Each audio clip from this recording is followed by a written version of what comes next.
বৃহস্পতিবার রাতে শহরের বলদাখাল এলাকায় এবং আড়ালিয়া ঘোষপাড়ায় এলাকায় একই রাতে দুই জায়গায় হানা দেয় ডাকাতের দল। সঞ্জয় পাল ও মিহির দেবনাথ বাড়ি থেকে রাতের আধারে অস্ত্র দেখিয়ে সর্বস্ব লুট করে নিয়ে যায়। বাধা দিলে অস্ত্রের আঘাতে গুরুতর আহত হয়েছে কয়েকজন। ঘটনার পর খবর পেয়ে ঘটনাস্থলে যান রাজ্য পুলিশের ডিআইজি অনুরাগ ধ্যানকর। শহরের উপকণ্ঠে একের পর এক ডাকাতির ঘটনায় জনমনে ব্যাপক উৎকণ্ঠা ও আতঙ্ক বিরাজ করছে। প্রশ্ন উঠছে পুলিশের নিরাপত্তা ব্যবস্থা নিয়ে। দিনের পর দিন এই ঘটনায় পুলিশের মুখেও কোনো শব্দ নেই। দুইটার সময় বিহানদা মানে এইদিকে ঢুকে গ্রিল দিয়ে ঢুকছে ভিতরে ছয়জন, দুইজন বাইরে উঠানে আসলো আর 4জন ঘরে ঢুকছে। এদিকে ঢুকে মাঝখানে করে দরজা সিটকেটা ভাঙছে।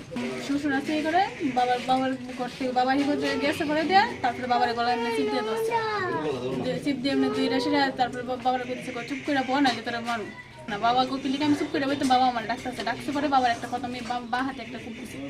তারপরে যখন মুখে চিপ দিয়ে ধরে রাখছে, তারপর বাবা জোরাজুরি করতেছে, তারপরে বাবার এই জায়গা পুরো এমনভাবে খুব দিচ্ছে, এই জায়গা পুরো আলাদা হয়ে গেছে। এরপর খুব দিচ্ছে পরে ওই জানলার মধ্যে গিয়ে বাচ্চা করতেছে, এমনি মা শুনছে, মা আসলে এই করে মা এই করতে যাইতে বলেছে পরে মারে ওইখানে ধরছে ধরে। এরপর মা দূরে দেবো ঘরে গেছে পরে মারে ভালাইয়া শাবল দিয়ে চাকরি বাইরে এসে শাবল দিয়ে বাইরে এসে আর গলার মধ্যে একটা চেইন আসলো, ওই ডোটা নিয়ে গেছে। তারপর বাবার হাতে খুব হয়েছে। তারপরে আমরা শূন্য বাইরেছি পরে আমার হাজব্যান্ডের দরজাটা বাইরে ঘর থেকে বাইরেছি পরে এই জায়গাতে একটা বাড়ি দিয়েছে রোড দিয়ে এসে।